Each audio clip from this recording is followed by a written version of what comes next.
Hi friends, welcome to Nallathor Veenai channel. இந்த video Sunday 11 மணிலேருந்து எடுக்க ஆரம்பிச்சாச்சு.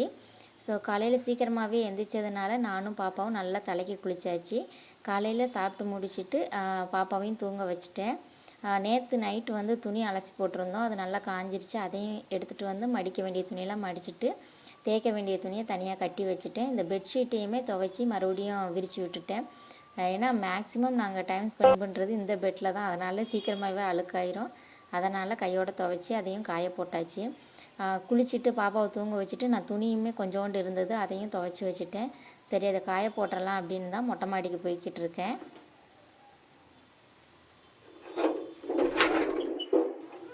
இப்போல்லாம் ஒரு 2 வீக்ஸாகவே நான் குளிக்கும்போதே கொஞ்சமாக துணி இருக்கும்ல, அதையும் கையோடையே துவைச்சி போட்டுருவேன். ஸோ துணி ரொம்ப சேர விடுறது இல்லை.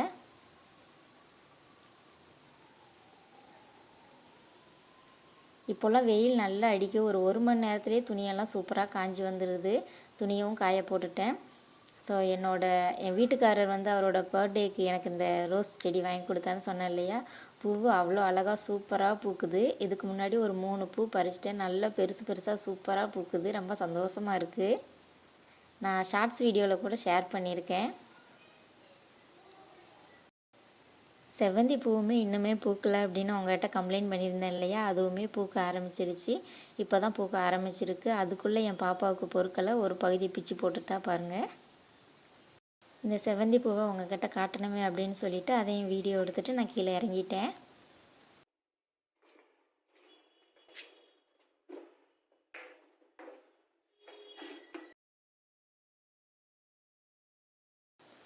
ரூமில் கொஞ்சம் தூசியாக தெரிஞ்சதுனால உள்ளேயும் வெளியவும் லைட்டாக பெருக்கி விட்டுட்டேன். ஈவினிங்கும் ஒரு தடவை பெருக்குவேன். ஸோ பாப்பாவை தூங்க வச்சுட்டு இந்த மாதிரி சின்ன சின்ன வேலையெல்லாம் செஞ்சு முடிச்சிட்டேன். மணியும் கிட்டத்தட்ட 12 கிட்ட ஆயிடுச்சு.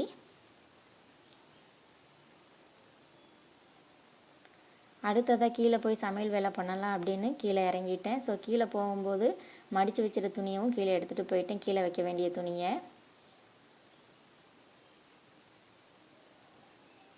இன்றைக்கி சண்டே அப்படின்றதுனால காய்கறி வண்டி வந்திருக்கும். ஸோ அதில் அம்மா காய்கறி வாங்கிட்டு வந்திருக்காங்க. சண்டே அப்படின்றதுனால மேக்ஸிமம் மல்லி இலை, புதினா, தேங்காய் அந்த மாதிரி தான் வச்சுருப்பாங்க. அதான் அம்மா வாங்கியிருக்காங்க. ஸோ காலையில் பெருசாக ஒன்றும் பிரேக்ஃபாஸ்ட் பண்ணலை. பாப்பாவுக்கு ஓட்ஸில் நட்ஸ் பவுடர் மட்டும் போட்டு அவளுக்கு கஞ்சி மாதிரி செஞ்சு கொடுத்துட்டேன். நேற்று அரைச்ச அடை மாவு இருந்தது, அதை நாங்கள் அடை ஊற்றி சாப்பிட்டுக்கிட்டோம். கொஞ்சமாக தேங்காய் சட்னி மட்டும் வச்சுட்டு. அப்புறமா பக்கத்து வீட்டில் இருந்து ஒரு அத்தை வந்து இடியாப்பம் கொடுத்துருந்தாங்க. ஸோ அதோட பிரேக்ஃபாஸ்ட்டு முடிஞ்சிருச்சு.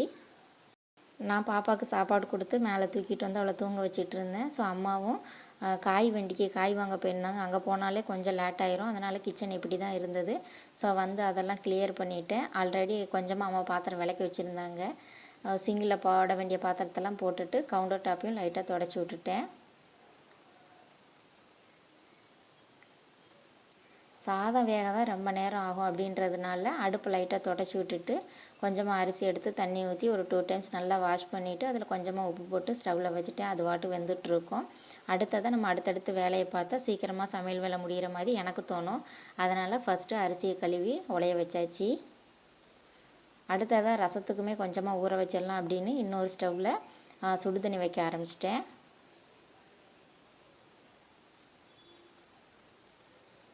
அம்மா ஆல்ரெடி அவங்க கொஞ்சம் சத்து மாவு பவுடர் கலக்கி குடிச்சிட்டு பாட்டிக்குமே கொஞ்சமாக ஹார்லிக்ஸ் கலக்கி வச்சுட்டாங்க. ஸோ அந்த அடை மாவை போய் ஃப்ரிட்ஜில் வச்சுட்டு என் வீட்டுக்காரர் காலையிலேயே சிக்கன் எடுத்துகிட்டு வந்திருந்தாங்க, அதை ஃப்ரிட்ஜில் வச்சுருந்தாங்க. அதை எடுத்துகிட்டு இஞ்சி பூண்டு பேஸ்ட் இல்லை அதை அரைக்கணும் அப்படின்றதுக்காக கொஞ்சமாக இஞ்சியும் எடுத்துகிட்டு வந்துட்டேன். ஸோ ரூம்குள்ளே ஃபேன் ஓடிட்டு இருந்ததுனால அதை ஆஃப் பண்ணிவிட்டு நான் எடுத்து வச்ச திங்ஸையும் எடுத்துகிட்டு கிச்சனுக்கு கிளம்பியாச்சு. தண்ணியுமே நல்லா சூடாகி வந்துருச்சு. ஸ்டவ் ஆஃப் பண்ணிவிட்டு ரசத்துக்கு தேவையான பொருட்கள் எல்லாம் போட்டு அதை ஊற வச்சுட்டேன். ஸோ இந்த மாதிரி சுடு தண்ணியில் தக்காளி, புளியெல்லாம் போட்டு ஊற வைக்கும்போது சீக்கிரமாகவே ஊறி வந்துடும். அடுத்ததாக இஞ்சி பூண்டு பேஸ்ட் அரைக்கிறதுக்காக பூண்டு உரித்து வச்சுருக்கேன். நான் இஞ்சியும் ஒரு பெரிய துண்டு எடுத்திருக்கேன். அதையும் தோல் சீவிட்டு ரெண்டையும் நல்லா கழுவிட்டு மிக்சர் ஜாரில் போட்டு அரைச்சி எடுத்துக்கலாம்.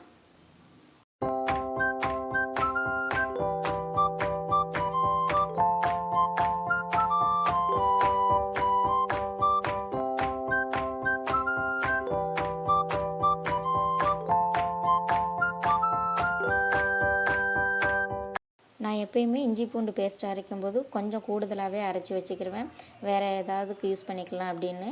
ஸோ இஞ்சி பூண்டு போட்டு கொஞ்சமாக உப்பு கொஞ்சமாக தண்ணி ஊற்றி நல்லா அரைச்சிட்டு, இன்றைக்கி செய்கிறதுக்கு தேவையான இஞ்சி பூண்டு மட்டும் அப்படியே ஜாரில் வச்சுட்டு மீதியை டப்பாவில் போட்டு பூட்டி ஃப்ரிட்ஜில் வச்சுட்டேன். ஸோ நம்ம நான்வெஜ் ஏதாவது பண்ண போகிறோம் அப்படின்னா ரொம்ப முக்கியமானது இஞ்சி பூண்டு பேஸ்ட்டு தான். அதை அரைச்சி ரெடி பண்ணியாச்சு. அடுத்ததாக சிக்கனை க்ளீன் பண்ணி எடுத்துக்கலாம் அப்படின்னு அதை தான் ஓப்பன் பண்ணியிருக்கேன்.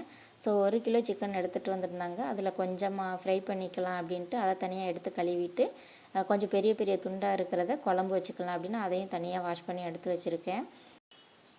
அடுத்து குழம்புக்கு தேவையான வெங்காயம் தக்காளி எல்லாம் ரெடி பண்ணி எடுத்துக்கலாம் அப்படின்னு வெங்காயம் தான் உரிச்சிட்ருக்கேன்.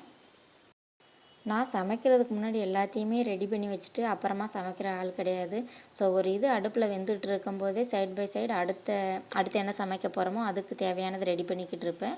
ஸோ முதல்ல வெங்காயம் போட்டு வதக்கி விட்டுட்டா அடுத்த வேலையை பார்த்துக்கலாம் அப்படி சொல்லிவிட்டு ஃபஸ்ட்டு நான் வெங்காயத்தை தான் உரித்து நல்லா கழுவிட்டு வெங்காயத்தை தான் குட்டி குட்டியாக கட் பண்ணிக்கிட்டு இருக்கேன். நம்ம எல்லாத்தையுமே ரெடி பண்ணிவிட்டு அப்புறமா சமைக்க ஆரம்பித்தோன்னா கொஞ்சம் லேட் ஆகிற மாதிரி தோணும். அதனால் நான் எப்போயுமே இப்படி தான் பண்ணுவேன். ஸோ வெங்காயம் கட் பண்ணி எடுத்தாச்சு. அப்புறமா அம்மா கொஞ்சம் சின்ன வெங்காயமும் உரித்து வச்சுருந்தாங்க. அதில் கொஞ்சமாக தண்ணி ஊற்றி நல்லா கழுவிட்டு இந்த குழம்புக்கு தேவையான அளவு வெங்காயம் மட்டும் எடுத்துக்கிட்டேன். குட்டி குட்டியாக இருக்கிறதுனால அப்படியே முழுசாகவே போட போகிறேன்.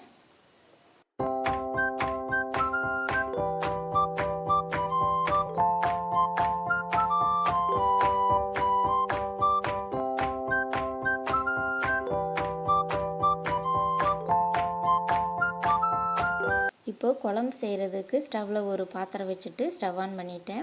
ஸோ பாத்திரம் நல்லா சூடானதுக்கப்புறமா இதில் ஒரு 2 ஸ்பூன் அளவுக்கு எண்ணெய் சேர்த்துட்டு கொஞ்சமாக பட்டை கிராம்பு ஏலக்காய் சோம்பு கொஞ்சமாக மிளகு பிரிஞ்சி இலை இது எல்லாத்தையும் சேர்த்து நல்லா பொரிய விட்டுறலாம். அன்னாசிப்பூ கல்பாசியும் சேர்த்துருக்கேன். ஸோ நல்லா பொரிஞ்சு வந்ததுக்கப்புறமா நம்ம கட் பண்ணி வச்சுருக்கிற வெங்காயத்தை சேர்த்து நல்லா வதக்கி விட்டுறலாம். சைடில் சாதமும் அது பாட்டு வெந்துட்டுருக்கு. ஸோ வெந்திருக்கா அப்படின்னு கொஞ்சமாக செக் பண்ணிக்கிட்டேன். இன்னும் கொஞ்சம் வேக வேண்டியது இருக்குது. அதனால அடுப்பை சிம்மில் வச்சுட்டு அது பாட்டு வெந்துட்டுருக்கும். ஸோ இடையே வெங்காயத்தையும் நல்லா வேக வச்சு மிக்ஸ் பண்ணி வேக வச்சு எடுத்துக்கலாம். இந்த வெங்காயம் வெந்துட்டுருக்கிற கேப்லேயே நான் குழம்புக்கு தேவையான தக்காளியும் கட் பண்ணிவிட்டு அடுத்து சிக்கன் ஃப்ரை பண்ண போகிறேன்னு சொன்னேன் இல்லையா, அதுக்கு தேவையான வெங்காயமும் ரெடி பண்ணி வச்சுட்டேன். இப்போ வெங்காயம் நல்லா வதங்கி வந்ததுக்கு அப்புறமா 1 ஸ்பூன் அளவுக்கு இஞ்சி பூண்டு பேஸ்ட்டு சேர்த்துட்டு பெரிய சைஸில் ஒரு தக்காளி சேர்த்து தக்காளி வதங்க தேவையான அளவு உப்பு சேர்த்து நல்லா மிக்ஸ் பண்ணி விட்டுறலாம்.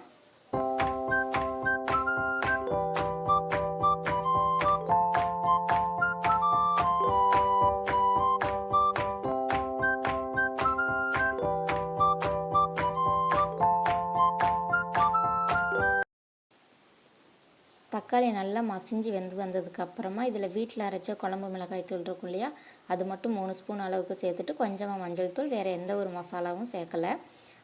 அதை நல்லா கலந்து விட்டு அதோட பச்சை வாசனை போகிற அளவு வேக வச்சு எடுத்துக்கலாம். அடுப்பை சிம்மில் வச்சு இப்போது நம்ம கழுவி வச்சுருக்கிற சிக்கனை சேர்த்துக்கலாம்.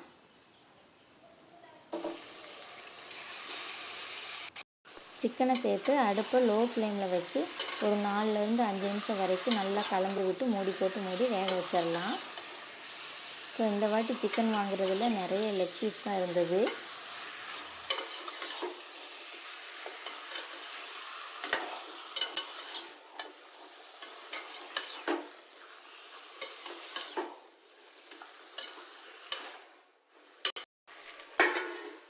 முட்டை அவிக்கலாமா வேண்டாமா அப்படின்னு ஒரு பெரிய யோசனையாகவே இருந்தது. சரி கொஞ்சமாக அவிச்சிருவோம் அப்படின்னு சொல்லிட்டு ஒரு வழியாக 3 முட்டையை ஃப்ரிட்ஜிலேருந்து எடுத்துகிட்டு அதில் கொஞ்சமாக தண்ணி ஊற்றியும் வச்சுட்டேன், கூலிங்கெல்லாம் போகட்டும் அப்படின்னு. ஸோ சிக்கனை மூடி போட்டு வேக வச்சுருந்தோம் இல்லையா, அதையும் ஓப்பன் பண்ணி இடையே நல்லா கலந்து விட்டுறலாம். சைடில் சாதமுமே நல்லா வெந்து வந்துருச்சு, அதையும் வடிய விட்டுட்டேன். சிக்கனும் லோ ஃப்ளேமில் தான் இருக்குது, நல்லா எண்ணெய் பிரிஞ்சு வந்திருக்கு. இப்போ ஒரு தடவை நல்லா கலந்து விட்டுட்டு குழம்புக்கு தேவையான அளவு தண்ணி சேர்த்துக்கலாம்.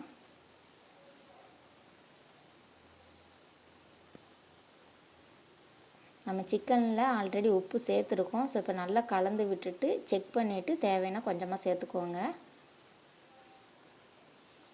இப்போ இது மூடி சிக்கனை நல்லா வேக வச்சு எடுத்துக்கலாம். ஸோ சாதத்தை வடிச்சிட்டு அதையுமே நீர் வற்ற வச்சுட்டேன். குழம்பு நல்லா வெந்து வரட்டும். அதுக்கு இடையில் நான் இஞ்சி பூண்டு பேஸ்ட் அரைச்சேன் இல்லையா, அதே மிக்சர் ஜாரில் ஒரு 1/4 கப் அளவுக்கு தேங்காய் துருவல், ஒரு 10-15 போல் சின்ன வெங்காயம், அப்புறம் 3 பாதாம், கொஞ்சமாக முந்திரி, இது எல்லாத்தையும் சேர்த்துட்டு கொஞ்சமாக தண்ணி ஊற்றி நல்லா மையாக அரைச்சி எடுத்துகிட்டு வந்துடலாம்.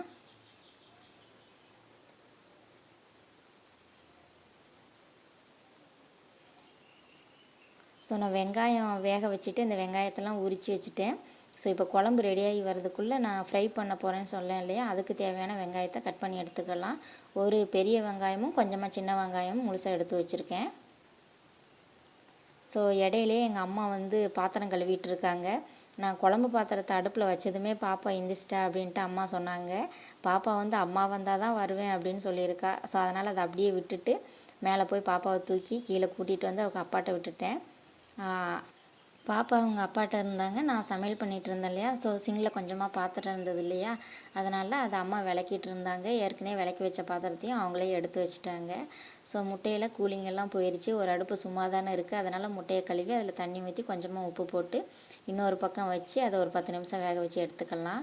ஸோ இங்கே சிக்கனுமே 3/4 அளவு நல்லா வெந்து வந்துடுச்சு. இப்போ நாம் அரைச்சி வச்சுருக்கிற அந்த தேங்காய் பேஸ்ட் இருக்கு இல்லையா, அதை சேர்த்துக்கலாம்.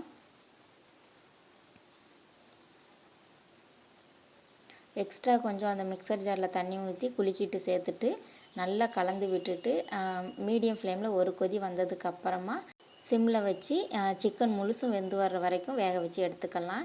இப்போ இதை ஒரு மூடி போட்டு மூடி வேக விட்டுறலாம்.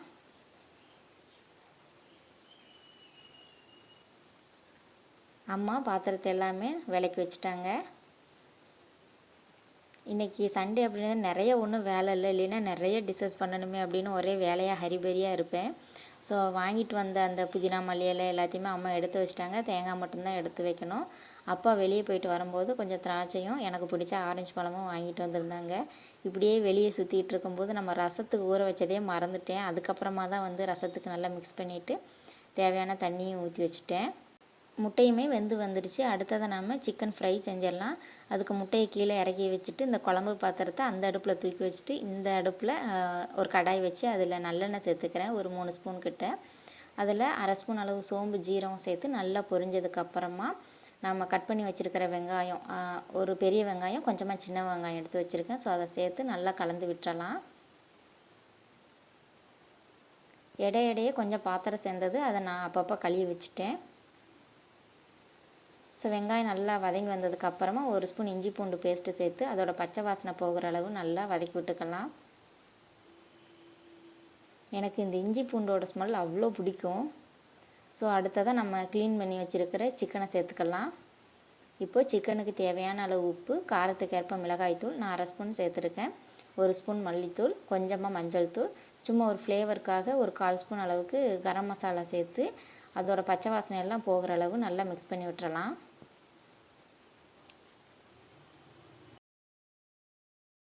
நம்ம சேர்த்துருக்கிற மசாலா எல்லாமே சிக்கனோடு நல்லா கலந்து வந்ததுக்கப்புறமா ஒரு சின்ன சைஸில் ஒரு தக்காளி எடுத்து கட் பண்ணி இந்த சிக்கனோடு சேர்த்து நல்லா கலந்து விட்டுறலாம். இந்த சிக்கனுக்கு தண்ணி எதுவுமே சேர்க்க வேண்டிய அவசியம் இல்லை. ஸோ எண்ணெயிலேயே மீடியம் ஃப்ளேம், லோ ஃப்ளேம்னு மாற்றி மாற்றி வச்சு கிளறி விட்டு நல்லா வேக வச்சு எடுத்துக்கலாம். இந்த சைடு பார்த்திங்கன்னா குழம்புமே நல்லா சூப்பராக ரெடியாகி வந்துடுச்சு. இப்போ ஒரு தடவை நல்லா கலந்து விட்டுட்டு உப்பு காரம் எல்லாம் கரெக்டாக இருக்கா அப்படின்னு செக் பண்ணிவிட்டு ஃபைனலாக இதில் கொஞ்சமாக மல்லி இலை, கருவேப்பிலை தூவி நல்லா மிக்ஸ் பண்ணிவிட்டு ஸ்டவ் ஆஃப் பண்ணிட்டா சூப்பராக ரெடி ஆயிரும். நல்லா க்ரீமியாக சூப்பராக இருக்கும். நீங்கள் ஒரு தடவை இந்த மாதிரி ட்ரை பண்ணி பாருங்கள். ஸோ குழம்பு ரெடி ஆயிடுச்சு. இப்போ இதை மூடி வச்சிடலாம். இந்த சைடு சிக்கனுமே நல்லா தண்ணி விட்டு வெந்து வர ஆரம்பிக்குது. ஸோ இடையே நல்லா கலந்து விட்டுருங்க. ஸோ அப்பா வெளியே போயிட்டு வந்ததுனால கொஞ்சமாக காஃபி கேட்டாங்க. அதுக்காகத்தான் இன்னொரு ஸ்டவ்வில் பால் சுட வச்சுருக்கேன். சிக்கன் வெந்து வர்ற கேப்லேயே இந்த சிக்கனுக்கு தேவையான கருவேப்பிலை, மல்லி இலை, புதினா எல்லாமே நல்லா க்ளீன் பண்ணி வாஷ் பண்ணி கட் பண்ணி எடுத்து வச்சுட்டேன். இடையிலே சிக்கன் வெந்திருக்கா அப்படின்னு சொல்லிவிட்டு என் வீட்டுக்காரர்கிட்ட 2 துண்டு கொடுத்து செக் பண்ண சொல்லிட்டேன். ஸோ பால் நல்லா சூடாகி வந்துட்டு இதில் கொஞ்சமாக காஃபி தூள் அப்புறமா ஜீனி போட்டு பாலை வடிகட்டி சேர்த்து நல்லா ஆற்றி அவங்களுக்கு கொடுத்துட்டேன். என் வீட்டுக்காரரும் கொஞ்சமாக காஃபி கேட்டாங்க.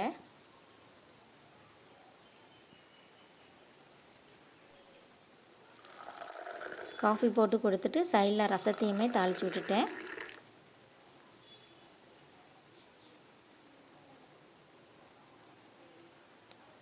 ஸோ சிக்கன் நல்லா எண்ணெய் பிரிஞ்சு சூப்பராக வெந்து வந்திருக்கு. ஸோ நம்ம சமையல் பண்ணும்போது அங்கங்கே எண்ணெய் தெரிச்சிருக்கும் இல்லையா, அதையும் லைட்டாக அப்படியே தொடச்சி விட்டுட்டேன். ரசமும் ரெடி ஆயிடுச்சு. ஸ்டவ் ஆஃப் பண்ணிவிட்டு மூடி வச்சுட்டேன்.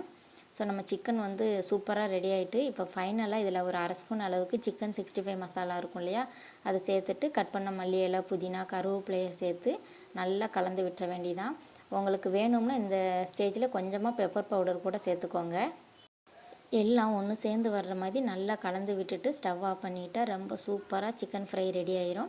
இது வெறும் சாதத்தோடு பசஞ்சு சாப்பிட்டாலே அவ்வளோ சூப்பராக இருக்கும். நான் அப்படி தான் சாப்பிடுவேன். ஸோ பாப்பாவுக்கு கொஞ்சமாக ரச சாதமும் முட்டையும் எடுத்து வச்சுட்டேன். பாருங்கள், அடிக்கிற வெயிலில் மேடம் எப்படி விளையாடிட்டு இருக்காங்கன்னு. ஒரு வழியாக சண்டை போட்டு அவளை தூக்கிட்டு வந்துட்டேன் உள்ளே. ஸோ சாப்பாடெலாம் ஊட்டி முடிச்சுட்டு அவள் கூட கொஞ்சம் நேரம் விளையாடிட்டு இருந்தேன். ஸோ வாழைப்பழத்தை எடுத்துகிட்டு வந்துட்டு உனக்கு உரிச்சு தரவா அப்படின்ட்டு என்கிட்ட பேசிகிட்டு இருக்கா.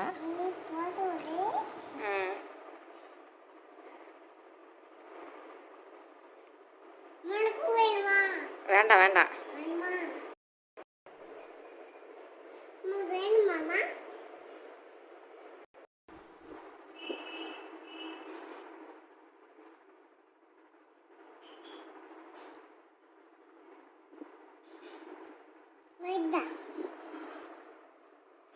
பாப்பா கூட கொஞ்சம் நேரம் விளையாடிட்டு இருந்தேன். அவங்க அப்பாவும் சாப்பிட்டுட்டு வந்துட்டாங்க. பாப்பா அவங்க அப்பாட்ட கொடுத்துட்டு நான் சாப்பிட ஆரம்பிச்சிட்டேன். நல்லா ஒயிட் ரைஸில் அந்த சிக்கன் ஃப்ரையை சேர்த்து நல்லா பிசைஞ்சி சூப்பராக சாப்பிட்டாச்சு. காலையில் அலசி போட்ட துணியுமே நல்லா காஞ்சிடுச்சு. அதையும் எடுத்து கையோட மடித்து வச்சுட்டேன். பாப்பா உள்ளே விளையாடிட்டு இருக்கா. இதோட இந்த vlog முடிச்சுக்கிறேன். இந்த வீடியோ உங்களுக்கு பிடிச்சதுன்னா லைக் பண்ணுங்கள், ஷேர் பண்ணுங்கள். மறக்காமல் நம்ம சேனலுக்கு சப்ஸ்கிரைப் பண்ணி கூடவே அந்த பெல் ஐக்கானை கிளிக் பண்ணி வச்சுக்கோங்க. அப்போ தான் நான் போடுற வீடியோ உடனுக்குடனே உங்களுக்கு வந்து சேரும். வீடியோ பார்த்ததுக்கு ரொம்ப ரொம்ப நன்றி.